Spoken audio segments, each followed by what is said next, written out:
Good evening जी सुमित जी, स्वागत है आपका। निम्नलिखित में से शुद्ध वर्तनी आपको बतानी है। क्या बताना है आपको? शुद्ध वर्तनी बतानी। नीचे दिए गए विकल्पों में से सर्वाधिक उपयुक्त उत्तर चुन करके बताइएगा। क्वेश्चन कह रहा है निरोग है, सन्यासी, अतिवृष्ट है, सात्विक है, कनिष्ठ है, इसमें से कौन सा सही होगा जरा कमेंट करके बताएंगे। तो आप कहोगे सर निरोग क्या सही लिखा हुआ है? आप कहोगे एकदम गलत है। निरोग कैसे लिखा जाता है? तो आप कहोगे सर निरोग ऐसे लिखा जाता है, याद रखेंगे। ये निरोग हो गया आपका, ठीक है। उसके बाद कह रहा है सन्यासी, अतिवृष्टि। अतिवृष्टि सही लिखा है क्या? एकदम सरासर गलत है। बोले सर अतिवृष्टि कैसे लिखेंगे? तो कहेंगे सर अतिवृष्टि होता है, याद रखिएगा, ऐसे लिखा जाता है। उसके बाद कह रहा है सात्विक है, कनिष्ठ है। वैसे सात्विक ठीक लिखा हुआ है क्योंकि सत्व लिखेंगे तो कैसे लिखेंगे? ऐसे लिखेंगे और एक प्रत्यय लगा देंगे तो ये सात्विक हो जाएगा, अर्थात सात्विक सही मानेंगे। तो सात्विक है, कनिष्ठ है, सन्यासी है, सही है। अर्थात बी, डी और ई कहां पे है? देखो बी, डी और ई कहां पे है? आप कहोगे सर बी, डी और ई यहां पे है। ए वाला आंसर आपका राइट हो जाएगा। बोलो क्या क्लियर है सभी को? आंसर बताएंगे सभी लोग। अगला क्वेश्चन क्या कह रहा है अंकित जी, क्या हाल चाल है आपके? वीर या आला किस जाति का छंद है? कोई बताएगा? वर्णिक है, मात्रिक है, मुक्तक है? मुक्तक छंद क्या होता है? मुक्त छंद होता है जो मात्रा और गणों से मुक्त होता हो। वह तोड़ती पत्थर, देखा मैंने उसे इलाहाबाद के पथ पर। तो ये क्या है? मुक्तक छंद है आपका। अब कह रहा वीर या आला, ये वीर या आला छंद, इसमें इसके प्रत्येक चरण में 31 मात्राएं होती हैं, याद रखिएगा। और 16 और 15 पे यति होती है बच्चे। इस पे होती है 16 और 15 पे क्या होती है? आपको सर यति होती है। और उसके बाद यहाँ पे 31 मात्राएं होती हैं, याद रखिएगा। अब प्रत्येक चरण में कितनी मात्राएं? मैंने कहा प्रत्येक चरण में कितनी मात्राएं होती? प्रत्येक चरण में 31। और प्रत्येक चरण में समान मात्राओं वाले को क्या कहते हैं हम? मात्रिक छंद कहते हैं। आपको पता है मात्रिक में आपके 3 प्रकार के होते हैं। एक होता है आपका कौन सा? एक होता है आपका सममात्रिक छंद, एक होता है आपका अर्ध सममात्रिक छंद, आपको पता होगा अर्ध सम होता है। और उसके बाद कौन सा होता है? उसके बाद आपका विषम मात्रिक छंद होता है। तो ये कौन सा है? ये मात्रिक छंद में आपका सम मात्रिक छंद है। इस बात को याद रखेगा, इसमें समान मात्राएं होती हैं। बढ़िया है जी। कह रहा कौन सा विलोम युग्म सही है जरा बताएंगे। आंसर करेगा थोड़ा सा स्पीड में, लेकिन कह रहा है कि स्मरण का विस्मरण, खंडन का विखंडन, नत का विनत होता है, शिष्ट का विशिष्ट होता है। इसमें से आपका कौन सा युग्म सही है ये आपको बताना है, लेकिन स्पीड में आंसर करिएगा। स्लोली प्लीज मत चलिएगा, थोड़ा सा स्पीड में ही रहेंगे, ठीक है। चलिए, कह रहा स्मरण का क्या होता है? स्मरण, विस्मरण, खंडन, विखंडन, नत का विनत, शिष्ट का अशिष्ट। अब देखिए शिष्ट का क्या होता है? शिष्ट का अशिष्ट होता है, याद रखें, ठीक है। शिष्ट का अशिष्ट होता है, विशिष्ट का सामान्य होता है, विशिष्ट का सामान्य होता है। नत का आप यहां पे अनत कर सकते हो। नत मतलब होता है झुका हुआ, अनत जो झुका हुआ नहीं है। विनत का क्या कर देंगे? विनत का उद्धत करिएगा, क्योंकि विनत का मतलब होता है भाई जो विनती करता है, विनय युक्त एक तरीके से। और उद्धत मतलब उदंड टाइप का। खंडन का विलोम मंडन होता है मेरे भाई, क्या होता है? मंडन होता है। और विखंडन का क्या होता है? आप कहोगे सर अविखंडन होगा। विखंडन का आप अविखंडन कर दोगे, ध्यान रखिएगा। बचा कौन सा? कहोगे सर बचा स्मरण का विस्मरण, बिल्कुल सही। स्मरण मतलब याद करना और विस्मरण मतलब भूल जाना। ऑप्शन नंबर ए क्या हो जाएगा? राइट हो जाएगा। क्वेश्चन अगला क्या कह रहा है? इनमें से कौन सा विलोम शब्द युग्म सही नहीं है? आपको बताना है कौन सा एक युग्म सही नहीं है। आंसर करेंगे स्पीड में। मनोज कुमार, देखिए शेयर लाइक कुछ मत करिएगा, आंसर करते रहिएगा, बस आंसर आपके नहीं रुकने चाहिए। कोमल यादव जी हैं, शिवानी साक्य है, मनोज जी हैं, अंकित राजपूत जी हैं, अनुराग जी हैं, उमा शिव जी हैं, शिवानी है, सभी लोग आंसर करेंगे एक बार स्पीड में। आवाज थोड़ी कम करिए। क्या बात है, क्या मुजस्सिमा है। आंसर कर दो स्पीड में सभी लोग। चलो, आकर्षण का विकर्षण होता है क्या? आप कहोगे सर एकदम होता है। आकर्षण का अपकर्षण भी होता है, याद रखेंगे। क्या होता है? अपकर्षण और विकर्षण दोनों होता है, ठीक है ना।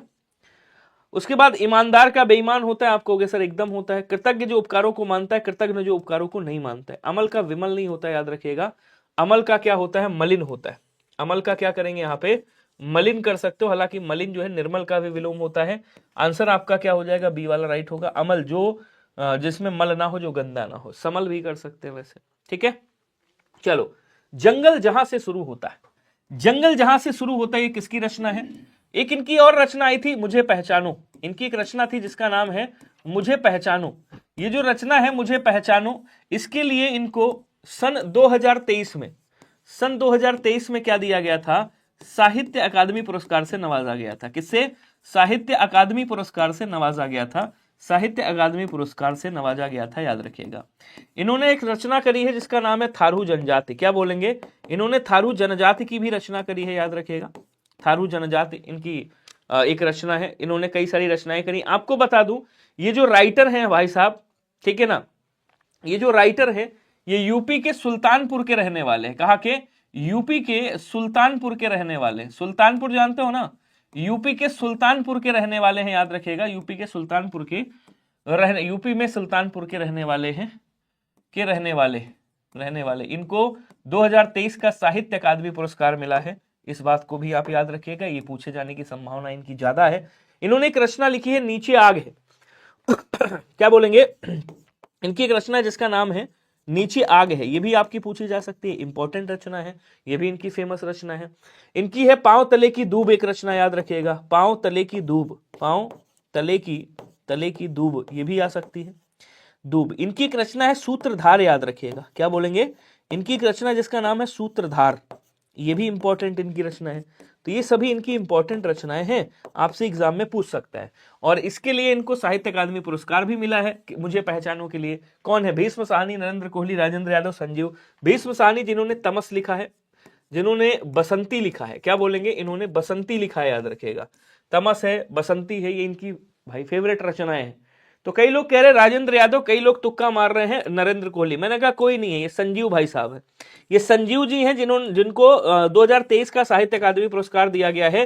ये आपके सुल्तानपुर के रहने वाले। इलाहाबाद हाईकोर्ट ग्रुप डी 83 पर नहीं हुआ। देखो मैंने कहा था कि जितने भी ये कट ऑफ खेल रहे हैं ना, कट ऑफ इनकी एको की सही नहीं जाएगी। जो ये कह रहे थे 78 पे हो जाएगा, 72 पे हो जाएगा, मैं जानता था, इसीलिए मैंने एक भी कट ऑफ की वीडियो नहीं बनाई। जब बोला कि रिजल्ट आएगा 10 फरवरी से पहले, 10 फरवरी से कल ही बोला था मैंने, 10 फरवरी से पहले रिजल्ट आपका आ गया। मैंने एक चीज और घोषणा करी है, आज मैंने शॉर्ट वीडियो के माध्यम से बताया कि आपका पेपर किस किस डेट में होगा, किस किस डेट के अंतराल में होगा। आप देख लीजिएगा, वो भी आपको सटीक जानकारी मिलेगी। तो जो जानकारी होगी सटीक होगी, उसके अलावा मैं बनाऊंगा ही नहीं वीडियो। निम्नलिखित में से कौन सी रचना मलिक मोहम्मद जायसी की है, जरा बताइएगा। ये मलिक मोहम्मद जायसी साहब हैं। इनकी जो भाषा अगर कभी पूछे तो आप क्या बोलोगे? इनकी जो भाषा है ये अवधी है। अच्छा, कोई बताएगा मुझे ये कहाँ के रहने वाले हैं? तो आप कहोगे सर ये रायबरेली के रहने वाले, ये आपके रायबरेली के रहने वाले हैं। याद रखिएगा कौन? ये मोहम्मद जायसी साहब, जिन्होंने पद्मावत की रचना करी है, जिन्होंने आखिरी कलाम की रचना करी है, जिन्होंने अखरवाट भी लिखा है। अर्थात आप कह सकते हो कि ऑप्शन नंबर डी वाला आपका क्या हो जाएगा? राइट हो जाएगा। उपयुक्त सभी किनकी रचनाएं हैं? इन्हीं की रचनाएं, याद रखिएगा। क्वेश्चन अगला कह रहा है इनमें से चिंतामणि किसकी रचना है? कोई बताएगा? जल्दी जल्दी आंसर करके बताएगा चिंतामणि किसकी रचना है। चलो आप लोग आंसर बताओ, तब तक मैं इनको फोड़म फाड़ी करता हूं। भारतेंदु हरिश्चंद्र की एक रचना है वैदिक हिंसा, हिंसा न भवति, बड़ी इंपॉर्टेंट है, याद रखिएगा। वैदिक हिंसा पीजीटी टीजीटी में पूछी जाती है। वैदिक हिंसा, हिंसा न भवति, हिंसा न भवति, इनकी रचना याद रखिएगा, हिंसा न भवति। इनकी एक रचना है भारतेंदु जी की भारत दुर्दशा। क्या बोलेंगे? भारत दुर्दशा, दुर्दशा इनकी रचना है, याद रखिएगा। ये सब भारतेंदु हरिश्चंद्र जी की रचनाएं हैं, याद रखेंगे सभी लोग, ठीक है। हाँ, एक मिनट रुक जाइएगा। चलिए, इन्होंने एक इनकी रचना है अंधेर नगरी, याद रखिएगा, अंधेर नगरी, ठीक है, अंधेर नगरी। एक इनकी रचना है नील देवी, नील, अंधेर नगरी, इनकी रचना है नील देवी। देखिए थोड़ा सा आपको क्या करना है, जब आप साहित्य पढ़ रहे होंगे तो थोड़ा सा आपको धैर्य रखना ही पड़ेगा। अगर धैर्य नहीं रखोगे तो मामला गड़बड़ हो जाएगा। इनकी रचना एक चंदावली, याद रखेंगे, चंदावली। चंदावली के बाद एक और है इनकी बड़ी प्यारी सी रचना है जो खूब पूछी जाती है, जिसको बोलते हैं प्रेम योगिनी करके, प्रेम योगिनी, योगिनी। इनकी रचना है प्रेम मालिका। क्या बोलेंगे? प्रेम मालिका करके, प्रेम मालिका भी रचना है। इनकी रचना है प्रेम फुलवारी, प्रेम फुलवारी भी रचना है, याद रखेंगे। इनकी एक रचना है जिसका नाम है प्रेम वाटिका। अब आप कहोगे सर प्रेम वाटिका तो रसखान की है, लेकिन प्रेम वाटिका अगर कविता पूछे, अगर रसखान ऑप्शन में ना हो, वैसे तो रसखान की भी है, एक रसखान के पद मिलते हैं, और अगर रसखान ना हो तो इनका भी नाम आता है प्रेम वाटिका। एक कविता है, वो कविता किसकी है? तो अगर कविता पूछे तो रसखान की तो है ही है, लेकिन कविता पूछे तो इनकी भी है, याद रखिएगा, ठीक है। रामचंद्र शुक्ला जी के बारे में मैं बता रहा हूं, भारत का इतिहास इन्होंने लिखा है, भारत का इतिहास, ध्यान रखिएगा सभी लोग, ठीक है। इन्होंने क्या बोलते हैं आपका, भारत का इतिहास नहीं, भारत का क्या बोल रहा हूं, हिंदी साहित्य का इतिहास, हिंदी साहित्य का इतिहास, साहित्य, हिंदी साहित्य का इतिहास लिखा है इन्होंने। इनकी एक रचना है जिसका नाम है रस मीमांसा। क्या बोलेंगे? रस मीमांसा इनकी रचना है, याद रखिएगा, रस मीमांसा। इनकी एक रचना है जिसका नाम है विचार वीथी, विचार विचार वीथी इनकी रचना है, विचार वीथी याद रखिएगा, विचार वीथी इनकी रचना है, ठीक है ना। और क्या बोलेंगे सर, यूपी जूनियर असिस्टेंट 5512 का exam date expected sir please reply. यार देखो इसका तो ये मान के चलो वही आपका अप्रैल, इसकी अभी कोई देखो यूपी SSC का मामला बड़ा तगड़ा रहता है, ठीक है ना, यूपी SSC का बड़ा तगड़ा रहता है। इनकी एक रचना है जिसका नाम है विचार संधि। ये विचार इनकी कोई बात रहती नहीं है सही सलामत, ये चीज याद रखिएगा। विचार संधि किसकी रचना, बोलो सर विचार संधि इन्हीं की रचना है। रस मीमांसा भी इन्हीं की रचना है, ध्यान रखिएगा। सूरदास इन्होंने लिखा है, सूरदास इनकी रचना है, सूरदास एक याद रखेंगे। इनकी एक रचना का नाम है जिसका नाम है त्रिवेणी, याद रखिएगा, ठीक है, त्रिवेणी, ये पूछे जा सकते हैं। उसके बाद हजारी प्रसाद द्विवेदी को यहीं पे ठोक देता हूं, समझिएगा सभी लोग, ठीक है। हजारी प्रसाद द्विवेदी जिन्होंने लिखा है अनामदास का पोथा, अनामदास का पोथा लिखा है, अनामदास का पोथा। इनकी एक रचना मिलती है बाण भट्ट की आत्मकथा, बाण भट्ट की आत्मकथा, ठीक है। इनकी एक रचना मिलती है जिसका नाम है पुनर्नवा याद रखिएगा। इनकी रचना है पुनर्नवा। इनकी रचना है अशोक के फूल याद रखिएगा, ठीक है। राम वृक्ष वेनीपुरी की रचना लिखना है क्या, लाओ अब कहने मालिक इतना खर्चा कर ही लिया है तो थोड़ा इनके बारे में भी लिख दीजिएगा, ठीक है।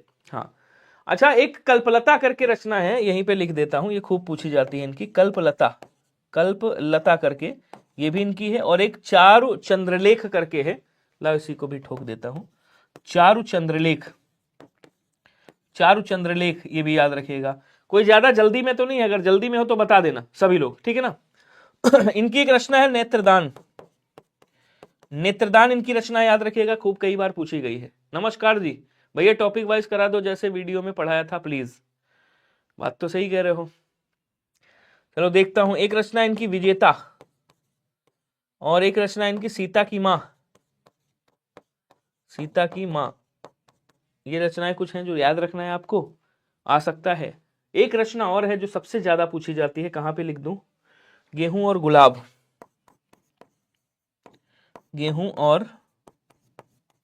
गुलाब याद रखिएगा बस। अब आ जाओ चलते हैं अगले। अच्छा इनका बचा, ये रामचंद्र शुक्ला जी की है, बी वाला आंसर आप याद रखिएगा। स्क्रीनशॉट ले लो वरना पीडीएफ तो दे ही दूंगा। बहुत बढ़िया, अगला क्वेश्चन देखो, कूलंकषा किसका पर्यायवाची है, कोई बताएगा, जल्दी जल्दी आंसर करके बताओ, कूलंकषा किसका पर्यायवाची। थोड़ा सा स्पीड बढ़ा करके आंसर कर दो यार, जल्दी जल्दी आ जाओ। नौका का क्या होता है पर्यायवाची, नौका का नाव होता है, ध्यान रखिएगा। तरणी कहा जाता है इसको, बेड़ा बोला जाता है, बेड़ा बोलेंगे। जलयान कहा जाता है, जलयान बोलते हैं, ठीक है ना। बिजली का क्या होता है, बिजली को विद्युत कहा जाता है, याद रखिएगा, विद्युत बोलेंगे। दामिनी कहा जाता है, दामिनी। सौदामिनी कहा जाता है, क्या बोलेंगे, सौदामिनी भी बोला जाता है, याद रखिएगा। इसको घनवल्लरी कहा जाता है, घनवल्लरी बोलेंगे, घनवल्लरी कहा जाता है। वज्र प्रिया बोलते हैं, क्या बोलेंगे, कहीं सर वज्र प्रिया कहा जाता है, टॉपिक वाइज लूंगा मैं। वज्र प्रिया बोला जाता है। क्षण प्रभा कहा जाता है, ध्यान रखिएगा, क्षण प्रभा बोलेंगे, ठीक है ना, क्षण प्रभा कहा जाता है। और क्या बोलेंगे, कहेंगे सर इसको दामिनी, सौदामिनी, घनवल्लरी, वज्र प्रिया, क्षण प्रभा। और भी कुछ बोलते हैं, बताइएगा, याद नहीं आ रहा है, बहुत सारे नाम है इसके। चंचला, चपला, ये सब इसी के नाम है, याद रखिएगा, ठीक है। रात्रि का कहां पे, यहीं पे फोड़ देता हूं, रात्रि को भी आ जाओ, इसको भी ठोकता हूं, समझो जरा। रात्रि का पर्यायवाची क्या बोलेंगे, अरे हट जा। रात्रि का क्या होता है बच्चे, रात होता है, ध्यान रखिएगा। रात्रि को निशीथ कहा जाता है, चलो निशी लिख देता हूं, निश बोला जाता है। रात्रि को निशा कहा जाता है, निशीथ कहा जाता है, ध्यान रखेंगे, निशीथ बोलेंगे। विभावरी लिखा जाता है, विभावरी लिख दीजिएगा। यामा कहा जाता है इसको, यामिनी बोला जाता है, याद रखेंगे, क्या बोलेंगे, यामिनी कहा जाता है। सरवरी कहा जाता है, सरवरी मतलब चांदनी वाली रात। विभावरी का मतलब होता है तारों भरी रात। तमिश्रा का मतलब होता है अंधकार वाली रात, इसको तमिश्रा भी कहा जाता है, याद रखिएगा, ठीक है ना। और क्या बोलेंगे, यामिनी कहा जाता है, सरवर कहा जाता है, निशा कहा जाता है, निशी कहा जाता है, विभावरी बोला जाता है, त्रियामा भी कहा जाता है। ये सब रात के पर्यायवाची हैं, याद रखिएगा, ठीक है। कूलंकषा किसको बोलते हैं, आ जाओ इधर, इसको हम फोड़ा फाड़ी करते हैं भैया। कूलंकसा नदी का पर्यायवाची है, जिसको पैश्विनी के नाम से जानते हैं, पैश्विनी बोलते हैं। जिसको निम्नगा कहा जाता है, निम्नगा बोलते हैं, निम्नगा। जिसको आपगा भी कहते हैं, याद रखिएगा, आपगा बोलते हैं। इसको शैलजा भी कहा जाता है, शैलजा भी कह सकते हो। एक्सप्लेनेशन सही है या केवल टिक्का मारनी है, बता देना मुझे, ठीक है। और क्या बोलेंगे कैंसर, इसको कूलंकसा कहते हैं, इसको कूलवती कहते हैं, कूलवती याद रखिएगा। इसको सिंधुगामिनी भी कहा जाता है, सिंधुगामिनी बोलेंगे, सिंधुगामिनी याद रखिएगा, ठीक है ना, सिंधुगामिनी कहा जाता है। और क्या बोलेंगे कैंसर, इसको सरी कहा जाता है, सरी याद रखिएगा, सरिता कहा जाता है। ये सारे के सारे नदी के पर्यायवाची हैं। आंसर आपका क्या हो जाएगा, बी वाला राइट हो जाएगा। बोलो क्या क्लियर है सभी को, जल्दी जल्दी आंसर करिएगा सभी लोग। क्वेश्चन अगला कह रहा नलिनी है, कैरव है, चंद्रप्रिया, ये किसके पर्यायवाची बताइएगा। सौदामिनी किसका है, बिजली का पर्यायवाची, अभी मैंने आपको बताया था, ध्यान रखिएगा। कुमुदकला, कुमुदनी, कौमुदी, अब इसमें से कौन सा होगा। कुमुदनी किसको, कुमुदनी भाई जो कमल की स्त्रीलिंग होती है। कौमुदी किसे कहा जाता है, नलिनी, कैरव, चंद्रप्रिया। ऑप्शन नंबर ए होगा। ये सब किसके हैं, ये सब चांदनी के पर्यायवाची, ये सब ज्योत्सना के पर्यायवाची। किसके हैं बच्चे, ज्योत्सना के पर्यायवाची हैं। इसको ज्योत्सना बोलते हैं, याद रखेंगे, ठीक है ना। इसको चंद्रप्रभा कहा जाता है, चंद्रप्रभा। इसको चंद्रातप बोला जाता है, चंद्रातप बोलते हैं, ठीक है। ये सब इसके पर्यायवाची हैं। ए वाला आंसर क्या हो जाएगा आपका, राइट होगा। एक बार कमेंट करेंगे और बताएंगे क्या सभी को क्लियर है। कोई डाउट, कोई दिक्कत, कोई प्रॉब्लम, कोई परेशानी है तो मुझसे बता सकते हो।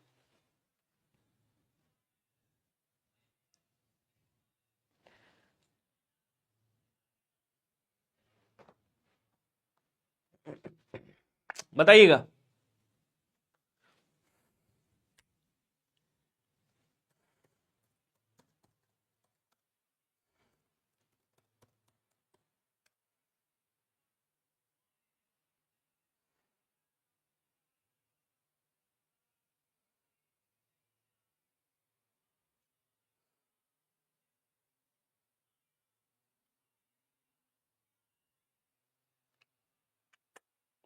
एक मिनट, यहां पे मैंने क्या कर दिया है, एक चीज यहाँ पे, ये चांदनी के पर्यायवाची नहीं है।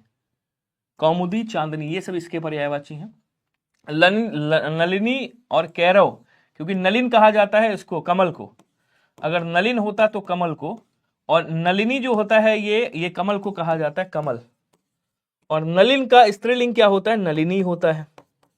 तो ये किसको बोलेंगे, कमलिनी को कहा जाएगा, कमलिनी, कमलिनी को कहा जाएगा। तो यहाँ पे कोई भंवरा कुमुदनी पर मचल बैठा तो हंगामा, ये कुमुदनी हो जाएगा। ऑप्शन नंबर सी राइट करिएगा, ऑप्शन नंबर सी राइट करिएगा।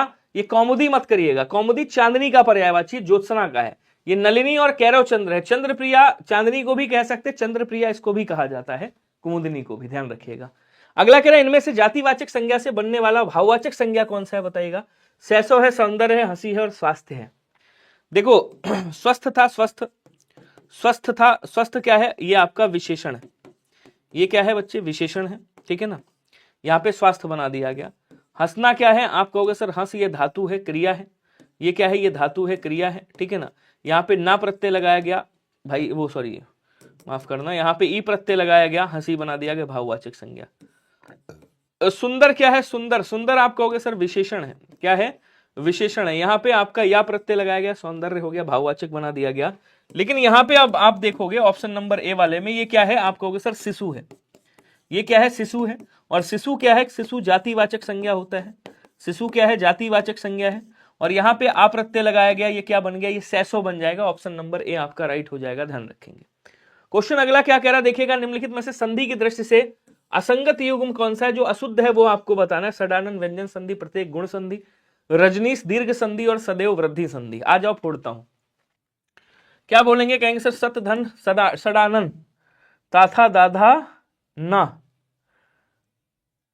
ताथा दाढ़ा ना, टाठा डाढ़ा ना, सट धन आनन होता है। क्या बोलेंगे, इसको तोड़ेंगे, यहां से क्या निकलेगा, सट प्लस आनन निकलेगा, सट धन आनन निकलेगा, सडानन हो जाएगा, व्यंजन संधि। बोले सर सही है।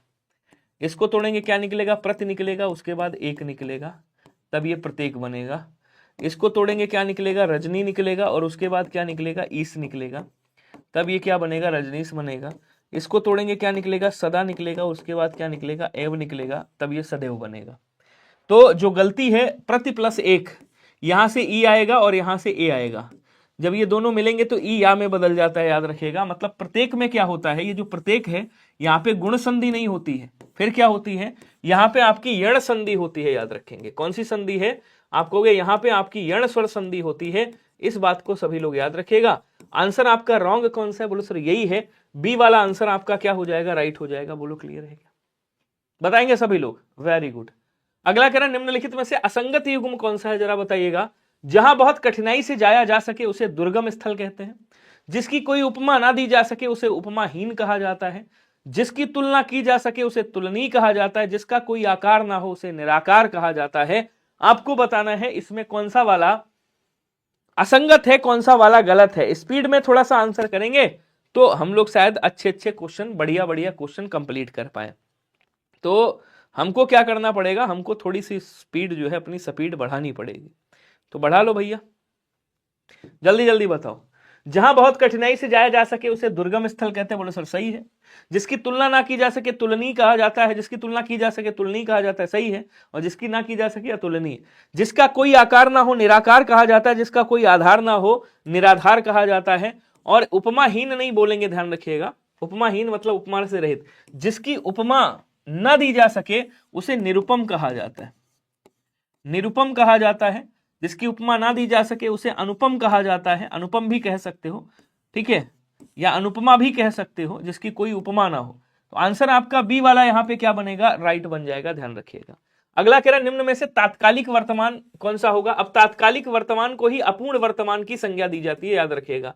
अब अपूर्ण या तात्कालिक वर्तमान में क्या होता है, लास्ट में याद रखिएगा ऐसे आएगा, रहा है, रही है, रही है, या फिर रहे हैं होगा, मतलब वर्तमान में क्रिया जारी है।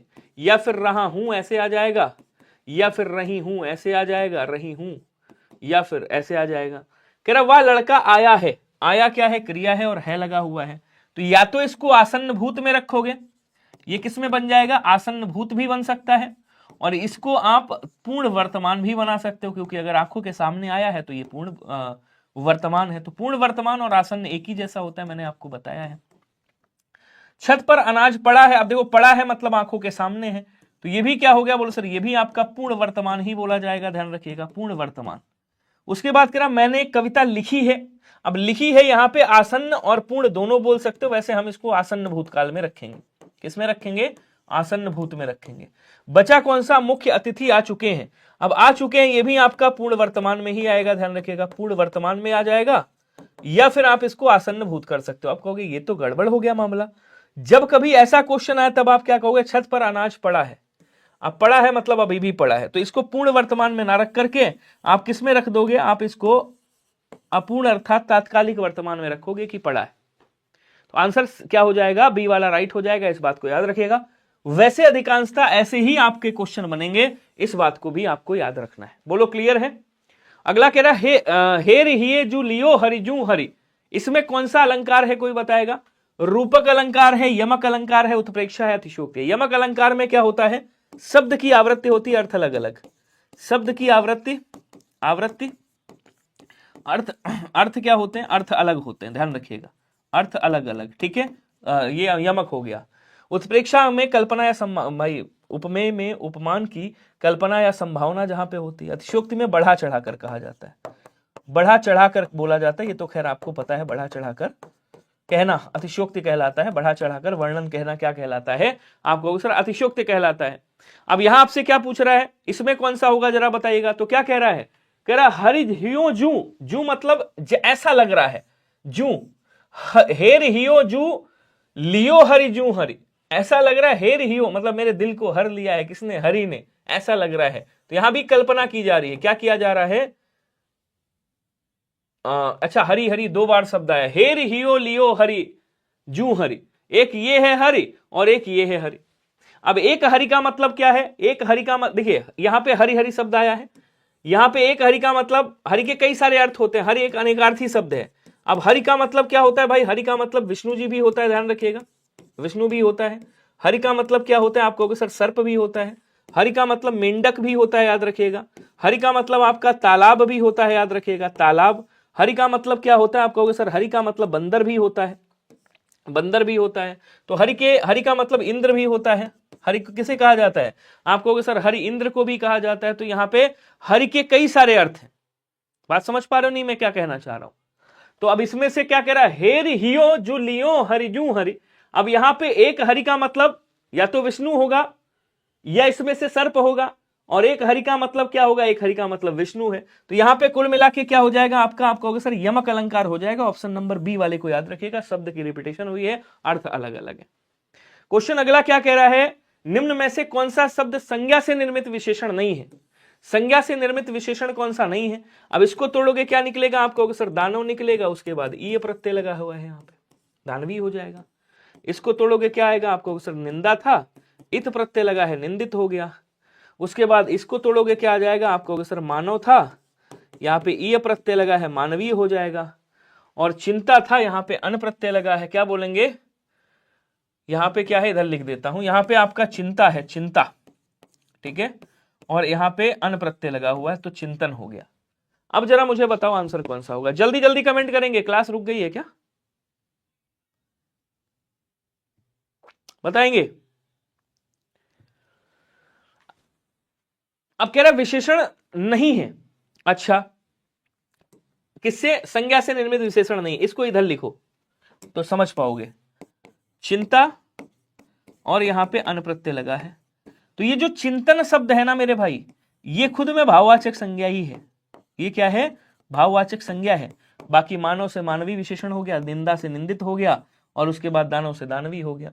तो ये जातिवाचक से विशेषण बन गया, ये भाववाचक से विशेषण बन गया, और ये जातिवाचक से विशेषण बन गया। ये क्या है? ये खुदा में आपकी भाववाचक संज्ञा है। चिंतन क्या है? भाववाचक संज्ञा है।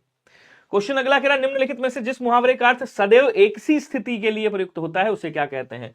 तो सदैव एक सी स्थिति रहना, मतलब कभी परिवर्तन ना होना।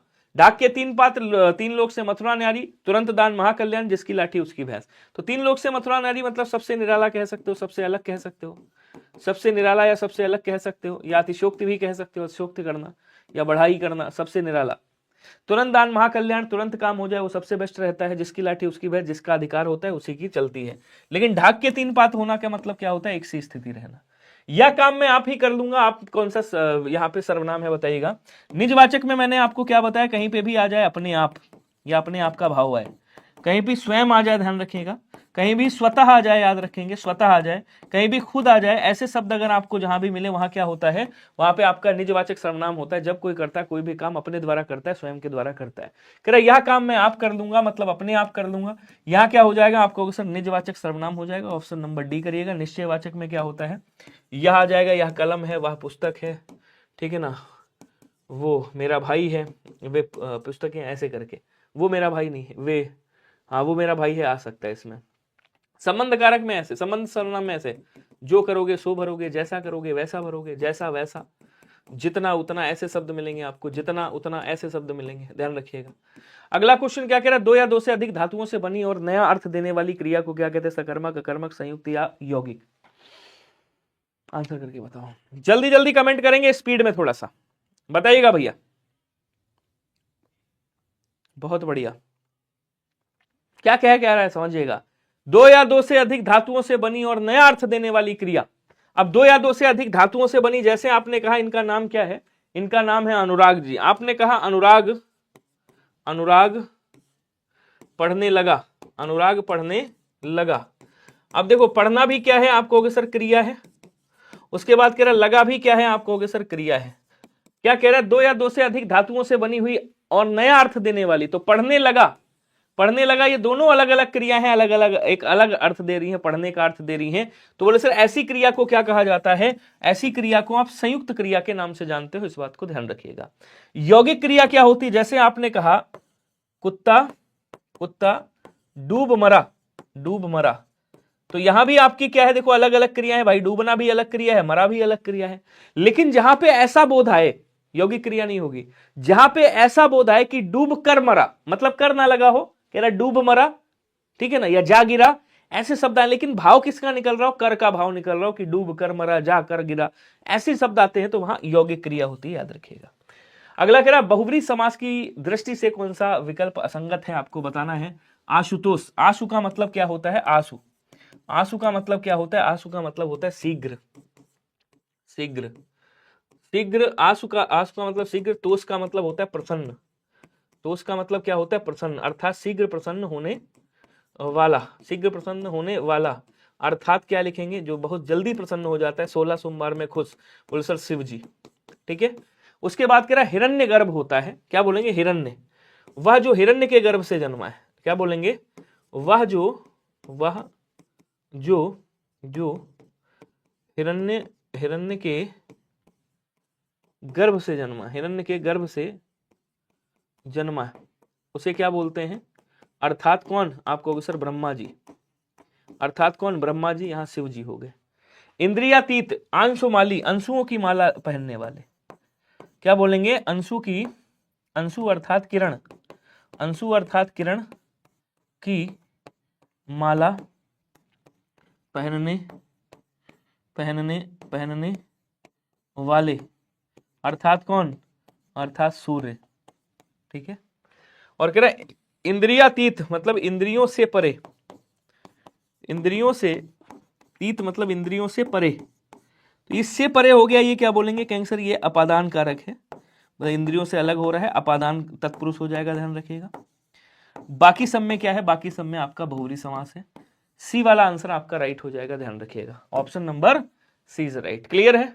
अगला क्वेश्चन करा तत्सम शब्द का अर्थ बताएं। तत्सम शब्द ज्यों कहते हैं संस्कृत से उत्पन्न सामान्य तत्व के समान, तो संस्कृत तत्सम शब्द का अर्थ आपको बताना है क्या होता है, संस्कृत शब्द का क्या बताना है आपको, अर्थ बताना है क्या होता है। तो संस्कृत सम क्या कह रहा है यहां पे, इसको जब तोड़ोगे तो क्या, सॉरी तत्सम शब्द का तो यहां निकलेगा तत् प्लस सम, तत् का मतलब होता है ज्यों का त्यों, ये कह सकते हैं, तो अर्थ यही निकलेगा आपका, शाब्दिक अर्थ ज्यों का त्यों होता है। अगला कह रहा है निम्न में से स्पर्श व्यंजन का वर्ग नहीं है। अब स्पर्श व्यंजन का वर्ग नहीं है, स्पर्श व्यंजन का वर्ग कौन सा नहीं, स्पर्श व्यंजन मैंने आपको बताया था, याद रखिएगा, कचट तप का वर्ग, चा वर्ग, टा वर्ग और ता वर्ग और उसके बाद पा वर्ग, कचट तप याद है ना। तो यहाँ पे कौन सा नहीं है, बोलो सर जा नहीं है, जा अलग है आपका, वर्ग आपके ये है, ध्यान रखिएगा। बोलो क्लियर है। अगला क्वेश्चन क्या कह रहा है देखिएगा, निम्नलिखित में से कौन सा शब्द विशेषण है, जरा बताइएगा, जल्दी जल्दी कमेंट करेंगे, कौन सा विशेषण है, कृषि है, कुलीन है, उन्नति है या उद्योग है, इसमें से विशेषण कौन सा है बताइएगा। कृषि, उन्नति, उद्योग और आपका क्या बोलेंगे, उन्नत होता तो हो जाता, उन्नति क्या है, भाववाचक संज्ञा, उन्नति क्या मेरे भाई, भाववाचक संज्ञा, लेकिन आपने कहा कुलीन व्यक्ति, तो व्यक्ति की विशेषता क्या बता रहा है कि वो कुलीन है, अर्थात ये क्या हो गया, विशेषण हो गया, ध्यान रखिएगा। अगला कह रहा अंतर और अनंतर का मतलब क्या होता है, कोई बताएगा, जल्दी जल्दी आंसर करो स्पीड में, अभी स्पीड बढ़ा लो थोड़ी सी। अंतर और अनंतर का मतलब क्या होता है भाई, अंतर है हमारे तुम्हारे बीच में, अंतर है, अंतर मतलब भेद है, और अनंतर का मतलब क्या होता है, अनंतर अर्थात बाद की बात कर रहा है, बाद में। तो आंसर आपका क्या बनेगा, आंसर आपका ऑप्शन नंबर ए वाला बन जाएगा, ध्यान रखिएगा। क्वेश्चन सही है ना, लेवल सही है। अब कह रहा है तत्सम शब्द तथा उससे बने वाक्य को पहचानना है आपको। घी का, गाय का घी बच्चों के लिए फायदेमंद है, घी का तत्सम क्या होता है, बोलो सर घृत होता है, तो यहां पे तो बना नहीं है, इसका मतलब ये नहीं होगा। कोयल का क्या होता है, कोयल का कोयल नहीं, कोयल का कोकिल होता है, कोकिल, तो यहां पे भी नहीं बना है, इसका मतलब ये भी गड़बड़ हो गया। नारियल का नारियल ही लिखा है, नारियल का नारिकेल होता है जबकि, तो नारिकेल ये भी नहीं होगा, ठीक है ना।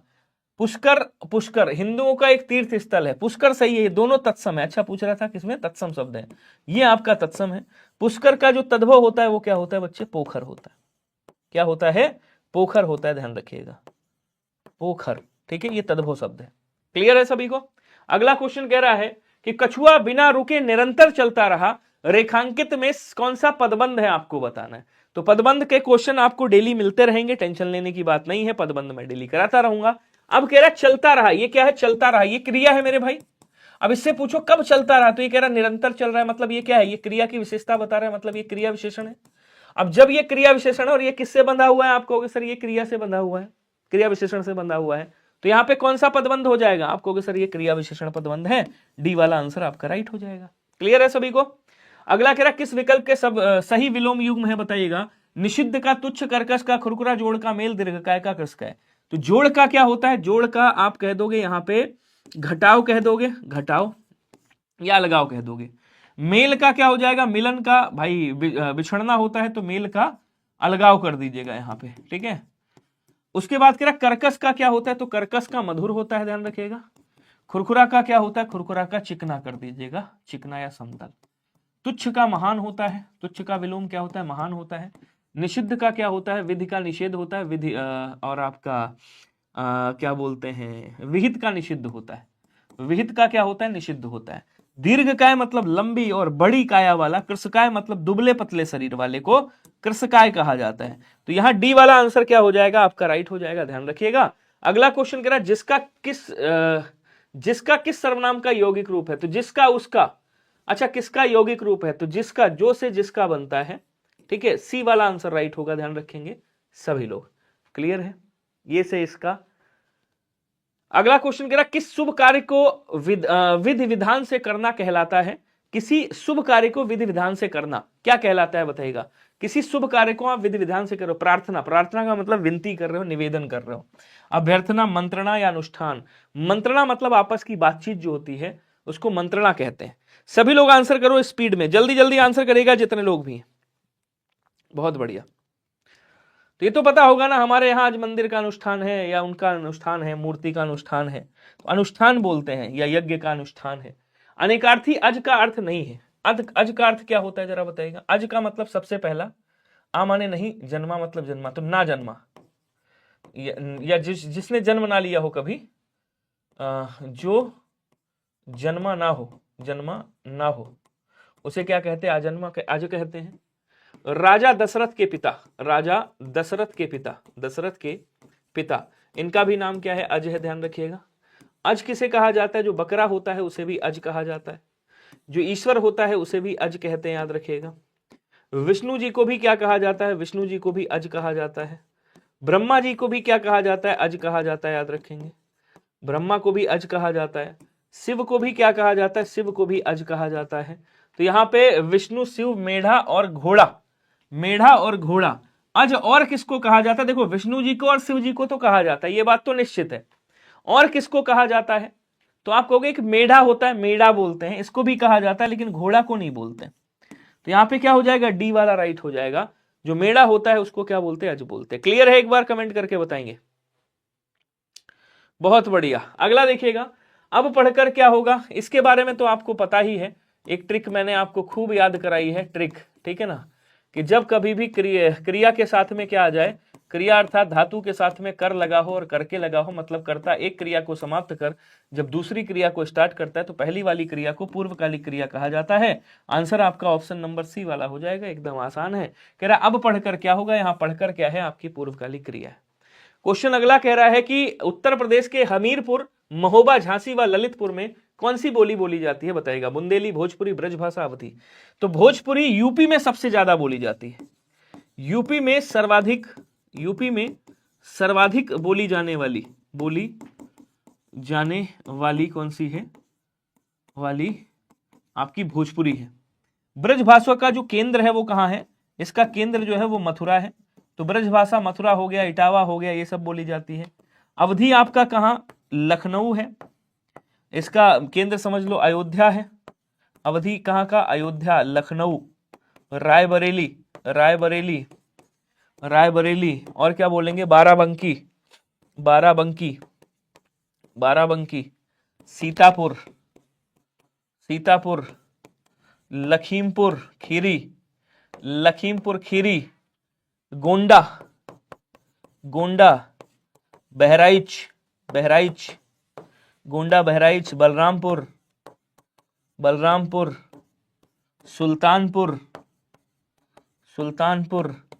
सुल्तानपुरी लिख दिया, सुल्तानपुर, ये सब क्या है? ये सब आपकी अवधि बोली जाती है। अच्छा, हमीरपुर हो गया, महोबा, झांसी, ललितपुर और आपका क्या बोलते हैं, ललितपुर आ गया। तो ये सब आपकी बुंदेली भाषा बोली जाती है, याद रखिएगा। क्लियर है? अच्छा, अगर भोजपुरी की बात करोगे तो भोजपुरी आपकी कहां बोली जाती है? भोजपुरी आपकी क्या कहते हैं, इधर थोड़ा पूर्वांचल में चले जाओ, जैसे मऊ हो गया, गाजीपुर हो गया, बलिया हो गया, देवरिया हो गया, गोरखपुर हो गया, ये सब आपकी भोजपुरी। तुनक सॉन्ग बुंदेली में ही है। अच्छा, तुनक धुन तुन्ना हमने भी सुना है। चंचल मन वाला अर्थ के लिए सही लोकोक्ति क्या होगी? गुड़ खाए गुलगुले से परहेज, इसका मतलब होता है दिखावटी परहेज। ये भैया कैसा है? दिखावटी परहेज है, दिखावटी परहेज। गोद में बैठकर आंख में उंगली करना, अधजल गगरी छलकत जाए, अल्पज्ञानी दिखावा अधिक करता है। अल्पज्ञानी क्या करता है? अल्पज्ञानी दिखावा अधिक करता है, अधिक करता है। किसका दिखावा? अल्पज्ञानी ज्ञान का दिखावा अधिक करता है। लिख लेना यहाँ पे, ज्ञान का दिखावा अधिक करता है। अच्छा इधर लिख लेना, अधिक ज्ञान का करता है। अच्छा, घड़ी में तोला घड़ी में मासा पल में रंग बदलती हो। गाना सुना है नहीं सुना है? मतलब घड़ी में गुस्सा घड़ी में फिर से नॉर्मल, तो घड़ी में मासा घड़ी में तोला कितने रंग बदलती है, गाना आया था। तो यही है, चंचल मन वाला है बंदा। कभी ना कभी में कौन सा क्रिया विशेषण है, कोई बताएगा? कभी ना कभी तो मिलेगा, तो कभी ना कभी में कौन सा क्रिया विशेषण है? समय हो रहा है क्या? जल्दी जल्दी आंसर करके बताओ, कितना समय हो गया? ओहो 44 ही तो हुआ है अभी। चलो स्पीड थोड़ा सा बढ़ा लो यार, ऐसे स्लोली स्लोली चलोगे कैसे काम चलेगा भाई? इतना स्लोली कौन चलता है ये बताओ पहले। जल्दी जल्दी आंसर करेंगे स्पीड में। ये कौन सा क्रिया विशेषण है? अब देखो आपका आता है किसके रूप के आधार पे, एक होता है प्रयोग के आधार पे, तो एक होता है अर्थ के आधार पे क्रिया विशेषण, एक होता है प्रयोग के आधार पे क्रिया विशेषण, एक होता है रूप के आधार पे क्रिया विशेषण। तो रूप के आधार पर अगर आपका क्या पूछा जाए, आधार पर अगर पूछा जाए क्रिया विशेषण के कितने भेद होते हैं, क्रिया विशेषण के भेद, तो आप क्या कहोगे? 3 होते हैं, मूल, यौगिक, स्थानीय। मूल में जैसे आप नॉर्मल सा यूज करते हो कि यार कभी आएगा, तो कभी होता, या कब आएगा, मूल क्रिया विशेषण हो जाता। कभी ना कभी डबल कर दिया, मतलब ये यौगिक क्रिया विशेषण हो गया। अच्छा स्थानीय क्रिया विशेषण, जब कोई संज्ञा, कोई सर्वनाम, कोई विशेषण, कोई क्रिया, ये जब क्रिया की विशेषता बताने लगते हैं तब आपका क्या होता है? तब आपका स्थानीय क्रिया विशेषण कहलाता है। याद रखिएगा, किसी दिन इसको एक्सप्लेन करूंगा अच्छे से। जरठ है और जठर है, तो जठर का मतलब तो मुझे पता है पेट होता है, लेकिन जरठ का मतलब क्या होता है, कोई बताएगा? आंसर बताओ भाई, ऐसे काम नहीं चलेगा। जल्दी जल्दी कमेंट करिएगा। यहां रूप के आधार पे लिखा है ना, हाँ रूप के आधार पे 3 होता है। थोड़ा स्पीड बढ़ाओ। तुनक तुनक तुन्ना बाद में सुनना, तुनक तुनक तुन्ना बाद में सुनना। तो पेट और क्या हो जाएगा? बूढ़ा हो जाएगा। ऑप्शन नंबर ए करिएगा। ऐसे ही देख सकते हो, पेट पहले लिखा था, कर सकते हो। आज चुनाव का तीसरा दिन है और मतदान कर्मी थोड़ी सी शांति के साथ आराम कर रहे हैं। इस वाक्य में इसमें से कौन सा विशेषण है आपको बताना है? गुणवाचक, अनिश्चित संख्यावाचक, निश्चित परिमाणवाचक, संकेतवाचक, अनिश्चित परिमाणवाचक, निश्चित संख्यावाचक, व्यक्तिवाचक, गुणवाचक। आज चुनाव का तीसरा दिन है। दिन की विशेषता यहां क्या बता रहा है? तीसरा दिन, मतलब ये क्या हो गया? संख्या बता रहा है, क्रमवाचक विशेषण हो गया। ठीक है, संख्या बता रहा है, वो भी क्रम में, क्रमवाचक हो गया। निश्चित बता रहा है। मतदान कर्मी थोड़ी सी शांति, शांति की विशेषता क्या बता रहा है कि कितनी शांति, तो कह रहा है थोड़ी सी शांति के साथ आराम कर रहे हैं। तो पहला क्या होगा बच्चे? संख्यावाचक होगा, है कहीं पे? ठीक है, संख्यावाचक है, निश्चित, अनिश्चित, अनिश्चित, निश्चित परिमाणवाचक, संकेतवाचक, व्यक्तिवाचक और गुणवाचक। और कुछ बचा है क्या? देखो ये अच्छा क्वेश्चन है भाई, ये अच्छा क्वेश्चन है। अच्छा कह रहा है कि मतदान कर्मी थोड़ी सी शांति। अब शांति की विशेषता क्या बता रहा है? थोड़ी सी। तो ये तो क्या हो गया बच्चे? ये अनिश्चित परिमाणवाचक में आएगा। किस में आएगा? ये आपका अनिश्चित परिमाणवाचक में आएगा। परिमाणवाचक में आएगा, ध्यान रखिएगा। ठीक है, तो अनिश्चित परिमाणवाचक है तो यार ये दिया हुआ अनिश्चित परिमाणवाचक और निश्चितवाचक संख्यावाचक विशेषण, निश्चित संख्यावाचक विशेषण। काहे नहीं कर रहे हो? दूसरा दिन निश्चित संख्यावाचक विशेषण हो गया। और बस ये है कि इसको पहले रख दिया, उसको बाद में रखा, सीक्वेंस गड़बड़ है, बाकी सही है। अगला कह रहा विष्णु प्रभाकर को किस रचना के लिए साहित्य अकादमी पुरस्कार दिया गया था? कोई बताएगा? विष्णु प्रभाकर जी को किस रचना के लिए साहित्य अकादमी पुरस्कार दिया गया था? एक बार कमेंट करके आंसर बताइएगा स्पीड में, लेकिन हाँ सी सही होगा। वेरी गुड, बहुत बढ़िया। अरे आपके अंदर टैलेंट कूट कूट के टैलेंट भरा है, मैं बता तो रहा हूं। जल्दी जल्दी आंसर करो भैया सभी लोग। 1993 में दिया गया था इनको, 1993 में इनको साहित्य अकादमी पुरस्कार से नवाजा गया था। किसके लिए? अर्धनारीश्वर के लिए। अर्धनारीश्वर के लिए विष्णु प्रभाकर की आवारा मसीहा भी है, क्षमादान भी है, दो मित्र भी है। अर्धनारीश्वर के लिए इनको साहित्य अकादमी पुरस्कार 1993 में दिया गया था। कई लोग पैदा भी नहीं होंगे। क्वेश्चन करा लेकिन समानाधिकरण समुच्चय बोधक के किस भेद का उदाहरण है? लेकिन की बात कर रहा है। क्वेश्चन कैसे लग रहा है बताना। विभाजक है, परिणाम दर्शक है, विरोध दर्शक है, या संयोजक है? चलो जी छापो सभी लोग। आपने कहा आप उत्तीर्ण हो गए, ध्यान से समझिएगा, आप उत्तीर्ण हो गए, आप उत्तीर्ण हो गए, लेकिन आप पढ़ते नहीं थे, आप उत्तीर्ण हो गए लेकिन आप पढ़ते नहीं थे। तो यहां क्या कह रहा है, यहां कह रहा है कि भैया आप उत्तीर्ण हो गए, लेकिन कह रहा है आप पढ़ते नहीं थे, तो यहां पे विरोध कर रहा है यार। मतलब ये तो कह रहा है तुम उत्तीर्ण हो गए, अच्छी बात है, तारीफ तो कर रहा है, लेकिन यहां क्या कर दी, विरोध किया, आप पढ़ते नहीं थे फिर भी उत्तीर्ण हो गए। तो ये जो लेकिन है ये विरोध का दर्शक है। जहां पे लेकिन आ जाए वहां क्या है, विरोध दर्शक है, ध्यान रखिएगा। और ये आपका समानाधिकरण समुच्चय बोधक जानते हो क्या होता है? समानाधिकरण समुच्चय बोधक वे होते हैं जो आपके संयुक्त वाक्य वाले जो योजक होते हैं। देखिए अब थोड़ा सा समझाता हूं। आपका जो समुच्चय बोधक अव्यय होता है, समुच्चय बोधक अव्यय के दो भेद होते हैं। एक कौन सा होता है, एक समानाधिकरण होता है, समानाधिकरण जिसको संयोजक कहते हैं, समानाधिकरण। और एक होता है आपका व्याधिकरण जिसको विभाजक कहते हैं, व्याधिकरण। ठीक है, तो जब आप समानाधिकरण को पढ़ोगे तो समानाधिकरण के अंदर जाओगे तो इसके चार भेद अलग हैं, व्याधिकरण को पढ़ोगे तो इसके अंदर जाओगे तो इसके चार भेद अलग हैं, अलग अलग पढ़ते हैं। तो यहां पे आपका क्या हो जाएगा, यहां पे आपका समुच्चय बोधक का समानाधिकरण है। कैसे पहचानोगे, थोड़ा सा दिमाग लगाओगे बस। कह रहा आप उत्तीर्ण हो गए, ये संयुक्त वाक्य का निर्माण कर रहा है, और जितने भी संयुक्त वाक्य वाले होते हैं वो सब समानाधिकरण, और जितने भी आपके मिश्र वाक्य वाले योजक होते हैं वो सब व्याधिकरण में आते हैं। इस बात को याद रखिएगा। क्लियर है सभी को?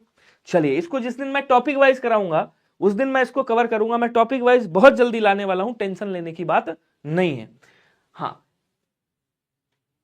कह रहा है कि हिंदी भाषा के उद्भव और विकास के बारे में किसको नहीं पता है भाई? कल ही बताया था मैंने कि सबसे पहले वैदिक संस्कृत, फिर लौकिक संस्कृत, फिर आपकी पाली अर्थात प्रथम प्राकृत, उसके बाद प्राकृत अर्थात द्वितीय प्राकृत, उसके बाद अपभ्रंश अर्थात तृतीय प्राकृत, उसके बाद हिंदी बनी है। फिर से मैं बताऊं, वैदिक संस्कृत, लौकिक संस्कृत, उसके बाद आपकी पाली, पाली के बाद प्राकृत, प्राकृत के बाद कौन सी आ गई, अपभ्रंश, अपभ्रंश के बाद हिंदी। अब यहां देख लो क्या कह रहा है। अच्छा, संस्कृत, पाली, प्राकृत, अपभ्रंश। देखो संस्कृत ठीक है, पाली ठीक है, प्राकृत ठीक है, अपभ्रंश सही है, यहां तक सीक्वेंस सही है। संस्कृत प्राकृत ये गलत हो गया, पाली प्राकृत अपभ्रंश ये संस्कृत आ गया, ये गलत हो गया, पाली प्राकृत ये भी गलत हो गया। अब यही सही होगा। अब अपभ्रंश से कौन सी निकली भाई? अपभ्रंश से स्वरसैनी निकली, स्वरसैनी से पश्चिमी हिंदी निकली, और पश्चिमी हिंदी से खड़ी बोली भी निकली है। ये पता है आपको?